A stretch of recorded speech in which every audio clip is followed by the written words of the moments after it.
G'day there folks, Woody here.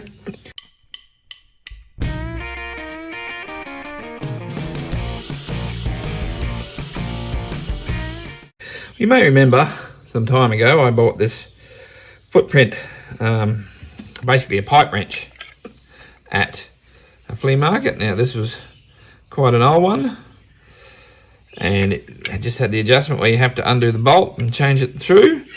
And when my father-in-law was looking at that video, he realised he had a newer version with a thread adjuster here. So he gifted that to me because he knew I was interested in this sort of stuff, and I have that proudly hanging on my wall with my old tools. And then the other day when I went to visit him, he said, "Hey, have a look at this, would you like this?" And this is a Leverwrench. It's an adjustable, it needs a bit of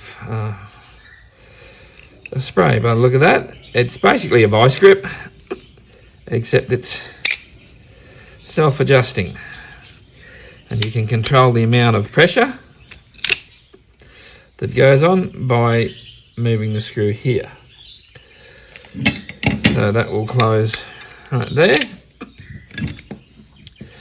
If we put it on that, it will still close with the same amount of pressure, even though it now has something in its jaws. So I looked up the patent. I'll give you a look at it.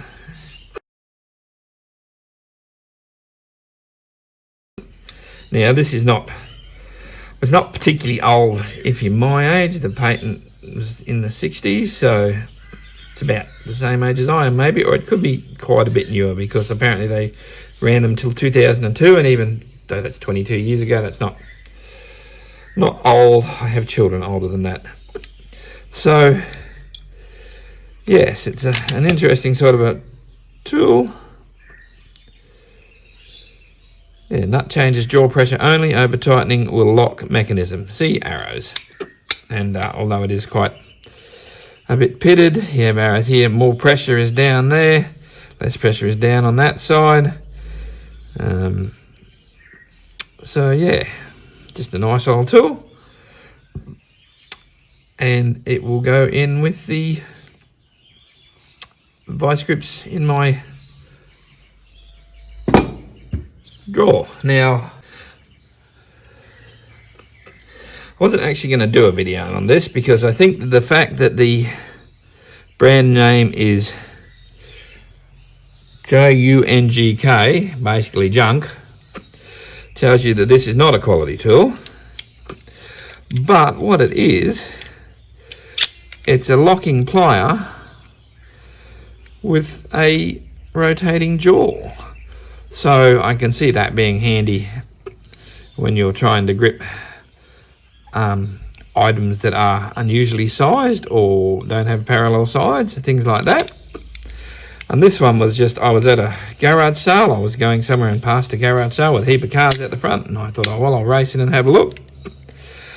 And I had a look around, and there was a lot of things there, but I was only in the hatchback, so I couldn't really get anything too big. And I spotted this, and I said to old mate, I said, "Hey, what do you want for these?" And he said, "Oh, look, I don't want to put them away at the end of the day. You can have them."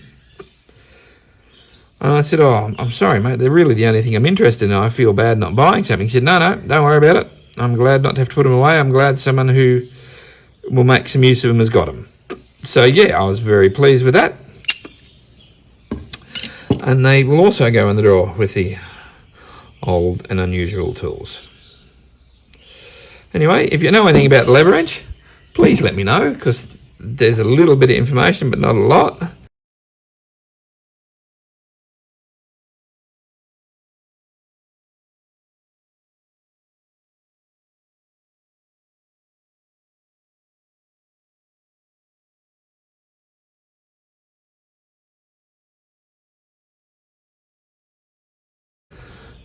I don't know whether it was like a sold on TV gimmick or whether they are a valid tool that people use and still use. And yeah, if you know anything about them, let me know.